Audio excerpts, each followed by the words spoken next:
sommes en direct sur la chaîne YouTube Congo Mokili Enoch Rita au reportage. Nous avons une ambiance. Nous avons passé par Yemba, par Sepela, journée à Essengo. Je vous jure, façon Makambu, et ça, Lelo, en tout cas, je ne sais pas comment commenter, parce que tout le monde a craqué la journée. Il y a Lelo, je suis là en direct, nous avons commenter parce que Batou, Bazali, Kokota, Angele, Nyoso, Kokota, Nabokebi, Nyoso, tout, sans qu'on mouille sa téléphone, sans qu'on mouille sa chargeur. On a vu son pas sur ma table, on a chargé partout, on a très bien la chargeur dans Bango, parce que c'est locomotive. Basak na bango ba contrôler sur la parfait au tiki mai au tiki au koti na bokebi surtout je vous signale que awa toza na kati la salle de martyr oyo ka ndeko mwasi na rosalini awa pesa ye maloba par rapport ya final tout le monde veut parler tout le monde veut laisser un argument solide par rapport à ces concerts. Nous continuons mesdames et messieurs.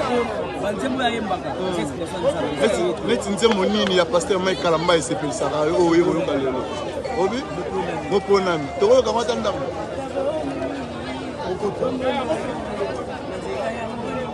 ah bon oh. Voilà, nous sommes venus là.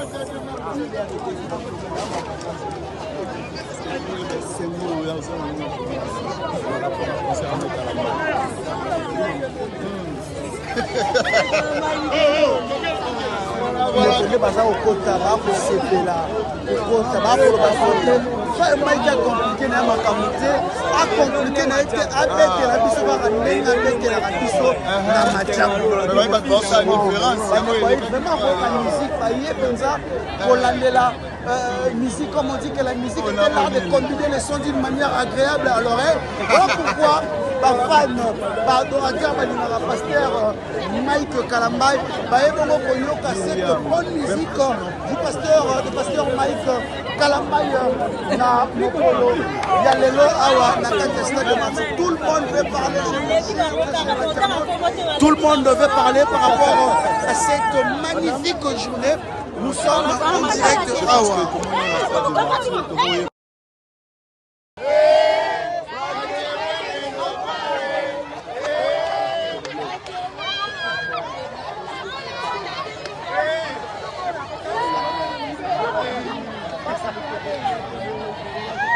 Sans beaucoup nécessaire, on a plein aux awa. Je vous dis, stade de Lelo, porte et Boukani, porte à entrée et c'est allé Tengami. Au Bouka Mobima déjà, on a porte à entrée et Tengami très cher internaute. Je vous dis, ils sont bateaux aux awa. Franchement, stade de Lelo, non. Sans commentaire, on a la plein aux awa au Libana. Parce que nous avons un peu comment est-ce que Kongomani bazali bongo na kati baye bongo ko landawa bango pasteur Mike Kalamba na production ya Majabu Talent. Voilà, c'est la ce qui se passe ici, monsieur. Je suis en direct Enoch Rita, votre journaliste d'investigation. Nous sommes là. Frère, on veut parler la langue.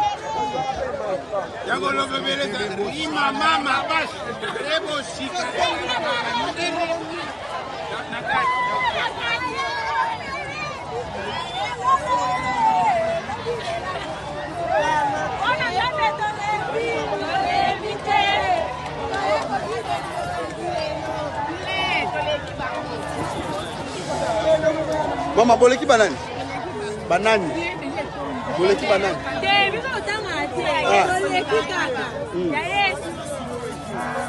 Pardon? Oh, Siloé Suzanne.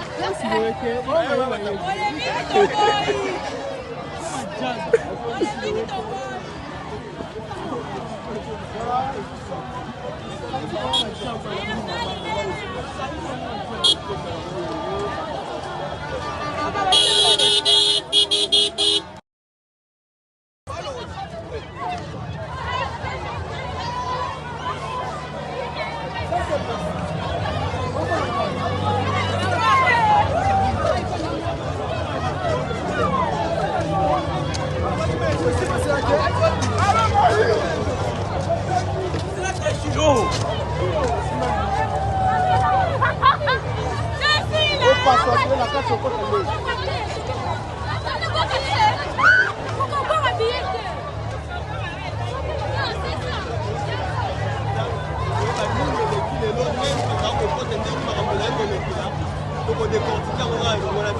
Mais c'est que nous allons pas encourager, pas passer à Mike Kalamba et puis la en termes d'organisation, en tout cas, réussite des alliés parce que si vraiment pour ça, réussite, en termes de podium, tout le monde est placé podium dans le monde, il y a des milliards, dans la podium, dans mon nom, ce que vous allez les gagner, en tout cas, en termes de monde, en termes d'organisation, il y a podium, donc vous allez avoir présent.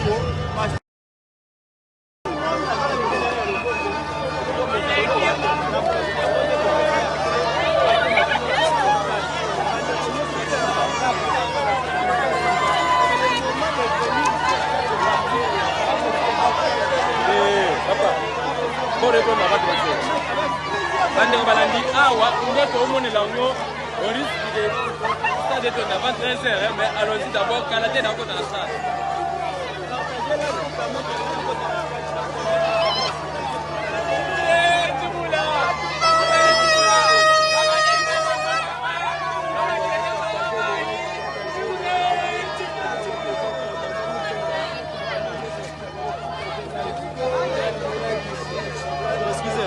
Que c'est la raison. Il y a quelqu'un de plus heureux.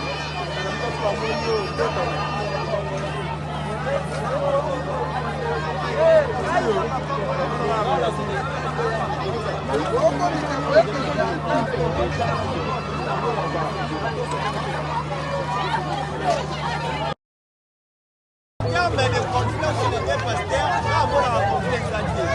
Et là, le pôle a qui sont la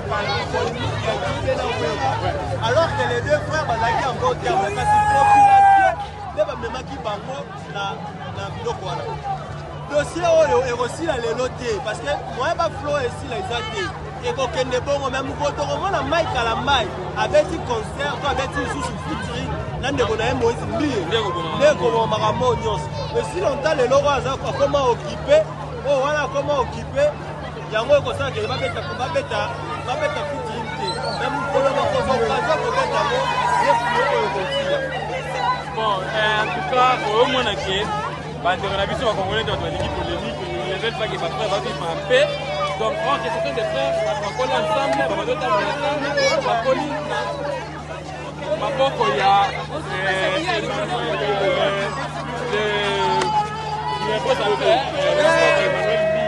papa biologique, il y a Moïse Lié, donc on va dire ma polémique, mais quand même il y a quand même des conflits au Salama du déjà. Au moins là-bas, tout le temps, on passe à Mike Kalamba ici.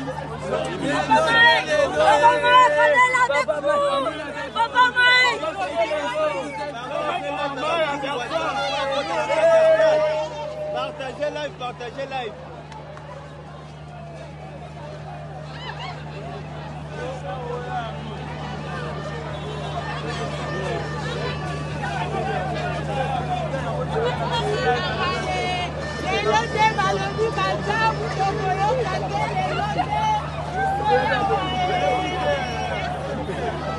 Stade de tombe là. Voilà, la population a répondu présent avant on a raté notre monde à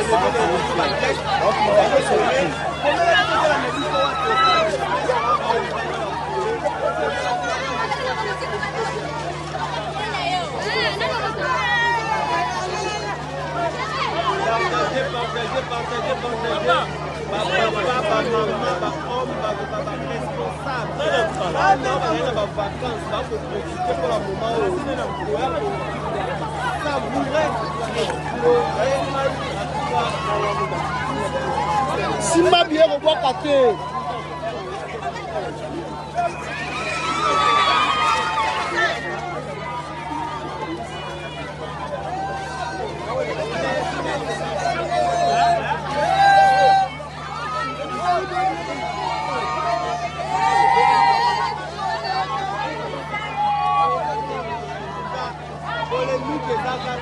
Vamos a polémique. deux fois te polémique ezaka katuka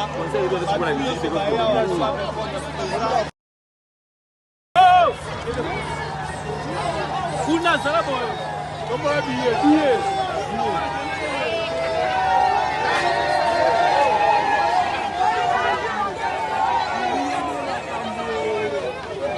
boko tsabo ba contrôler ba mind hein.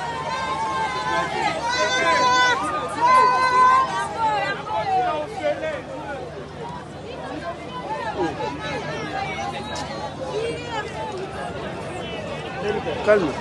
Ouais.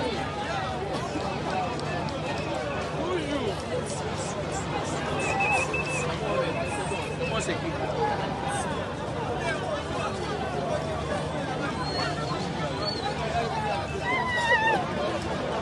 J Mai.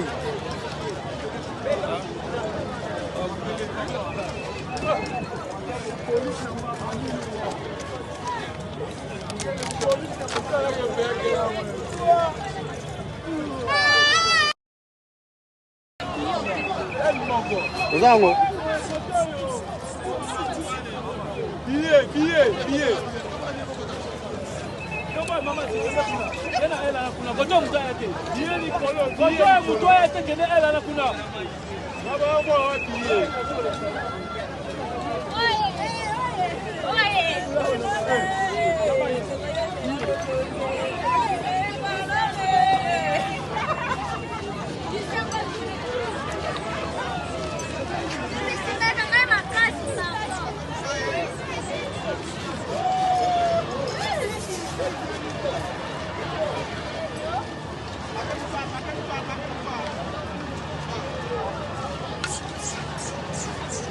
Bien.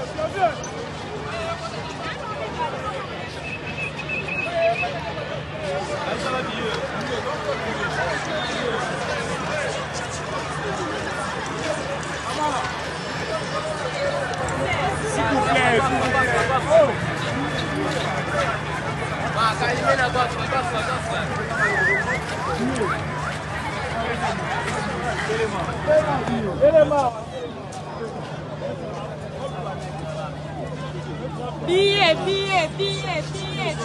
Billet.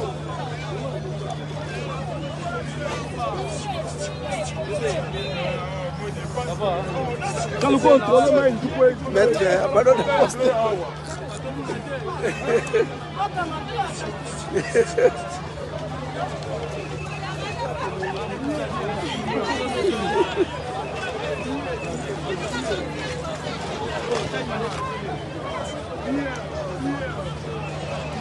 Papa, eu vou ser na bio mesmo.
Ozala mupanza mbuye mama.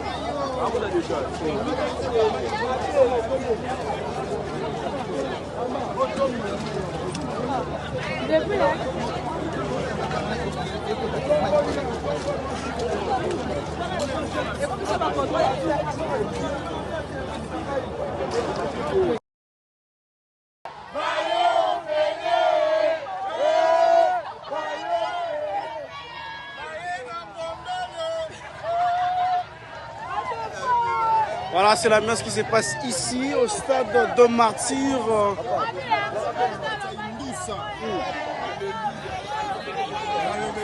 Frère, on veut parler la langue.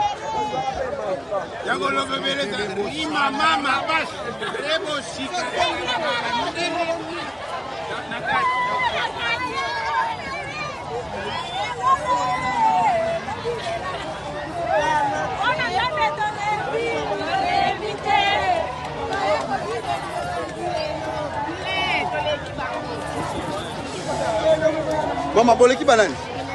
Banani? Boleki banani?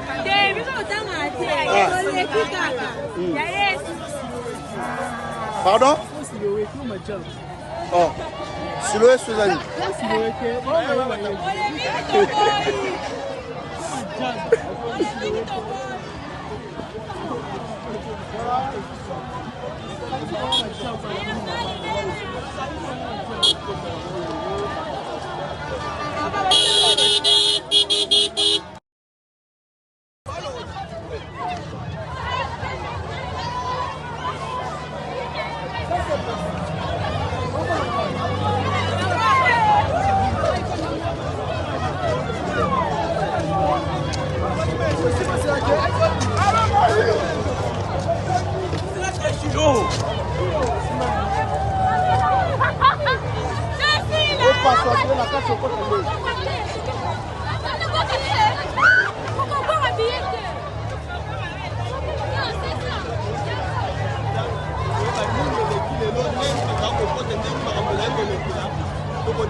Mais c'est que nous allons pas encourager, pas passer à Mike Kalamba et puis en termes d'organisation, en tout cas, réussite des alliés parce que si vraiment pour ça, réussite, organisation à Maro, à terme à podium, tout le monde va placer podium à Maro, il y a des milliards, en podium sur le monde.